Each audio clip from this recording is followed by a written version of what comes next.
Hello दोस्तों, ये रिश्ता क्या कहलाता है स्टार प्लस के मोस्ट पॉपुलर शो में आपको दिखाया जाएगा। सभी जो होते हैं वो न्यू ईयर की पार्टी के लिए तैयारियों में लग जाते हैं। करिश्मा जो होती है वो अपनी थीम बताती है, कहती हैं कि न्यू ईयर में पार्टी कैसे करनी होगी। वो कहती हैं कि हमें सभी को बाहर जाना चाहिए पार्टी के लिए, घूमने के लिए, और जब तक 12 नहीं बजते हैं नया साल स्टार्ट नहीं होता है, हम ऐसे ही रोड पर लॉन्ग ड्राइव पर चलते रहेंगे। लेकिन अक्षरा जो होती है वो कहती है कि नहीं नहीं, ये तो बहुत ज़्यादा गलत हो जाएगा, क्योंकि हमारे साथ बुजुर्ग लोग भी हैं, यानी दद्दा जी हैं और बड़ी भाभी माँ हैं, वो सब कहाँ जाएंगे। करिश्मा जो होती है वो कहती है कि अरे दद्दा जी के पास काम वाले को यानी नौकर को छोड़ देंगे। ये बात भाभी माँ को बहुत ज़्यादा बुरी लगती है। भाभी माँ ये कह के वहाँ से उठ जाती हैं, कहती हैं कि नहीं, मैं आप सभी बच्चे जो है वो चले जाओ, मैं दादाजी के पास रुक जाऊँगी।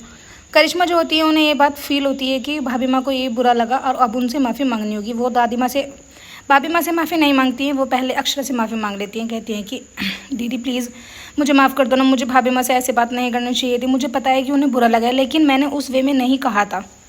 करिश्मा जो होती है वो नमन की तरफ को देखते हैं, नमन समझाने की कोशिश करते हैं। उधर आप देखेंगे नंदिनी जो होती है वो अपने बच्चे को मोहित के साथ भेज देती है। कहती है कि इसका भी मन है मॉल वगैरह में घूमने का, इसको आप घुमा के लेके आ जाइए। मोहित कहते हैं कि मैं तुम्हें ऐसे छोड़ के किसी हालत में नहीं जा सकता, लेकिन वो उन्हें फोर्सफुली वहाँ से भेज देती है और नंदिनी को हल्का फुल्का पेन होने लगता है। आप देखेंगे नेक्स्ट डे लोग अपनी थीम बदल देते हैं, एक एक चिट निकालते हैं जिस पर सभी लिखा रहता है कि कौन कहाँ पर घूमने के लिए जाएगा। करिश्मा जो होती हैं वो मुस्कान के साथ और अपने हस्बैंड के साथ बाहर घूमने के लिए चली जाती हैं। नैतिक, नक्श और जो अक्षरा होती हैं उनको टेरिस पर घूमने का मौका दिया जाता है। उधर बेचारी नंदिनी इतनी ज़्यादा परेशान होती है कि इसको किसी का भी नंबर नहीं मिलता है। वो बार बार मोहित का फ़ोन मिलाती हैं, लेकिन मोहित फ़ोन उठा नहीं पाते हैं क्योंकि वो पार्टी में व्यस्त होते हैं।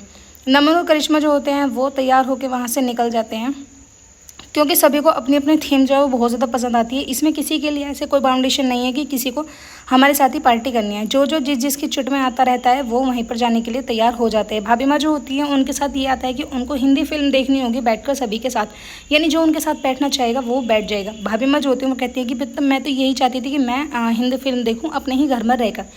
अक्षरा जो होती है वो कहती है कि ये तो बहुत अच्छी बात हुई भाभी माँ कि तुम्हारे पास वही चिट आई जो तुम देखना चाहती थी। अपने अपने मन की बात जो है तुम सबने कह दी है।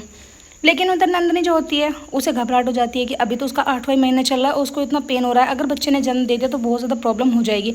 वो फ़ोन उठाती हैं और अपनी सासू माँ को फ़ोन लगाते हैं। उनकी सासू माँ यानी रुक्मणी जो होती है वो फ़ोन उठा लेती हैं, कहती हैं कि आ गई तुमको मेरी याद। तभी जैसे ही वो देखती है कि उनकी बहू रो रही है, उनके होश एकदम से ख़राब हो जाते हैं। वो कहती हैं कि नंदिनी बेटा क्या हुआ क्या हुआ। इतना कहने के बाद नंदिनी जो होती है वो बताती हैं, कहती हैं कि माँ मुझे बहुत ज़ोरों से दर्द होने लगा है और मैं यहाँ पर अकेली ही हूँ।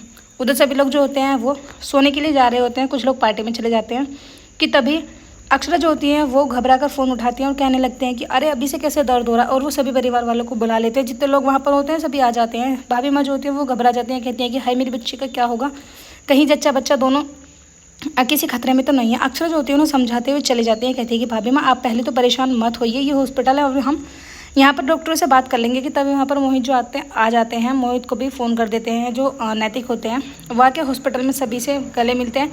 सभी की हालत बहुत ज़्यादा ख़राब होती है, क्योंकि डॉक्टर कहते हैं कि हम दोनों में से किसी एक को ही बचा सकते हैं।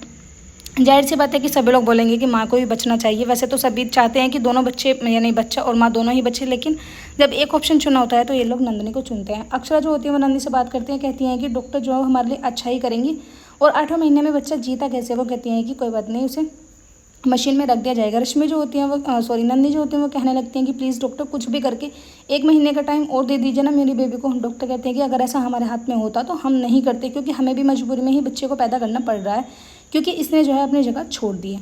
मोहित जो होते हैं वो अपनी माँ से बात करते हैं, कहते हैं कि थैंक यू माँ, तुम्हारा बहुत बहुत धन्यवाद कि तुम मतलब नंदिनी को यहाँ पर लेके आ गई हो। उधर आप देखेंगे अक्षरा जो होते हैं बहुत ज़्यादा परेशान होती है। उन्हें यही लगता है कि बस कैसे करके भगवान दीदी को और बच्चे को दोनों को सही सलामत बचा दे। उधर नक्श जो होते हैं वो पूरी जोरों शोरों से तैयारी करते हैं। उन्हें नहीं पता होता है कि 8 महीने का बेबी के साथ बहुत ज़्यादा प्रॉब्लम होगी, प्रीमेच्योर बेबी होगा। एपिसोड की एंडिंग ऐसी होगी, आने वाला एपिसोड बहुत इंटरेस्टिंग है।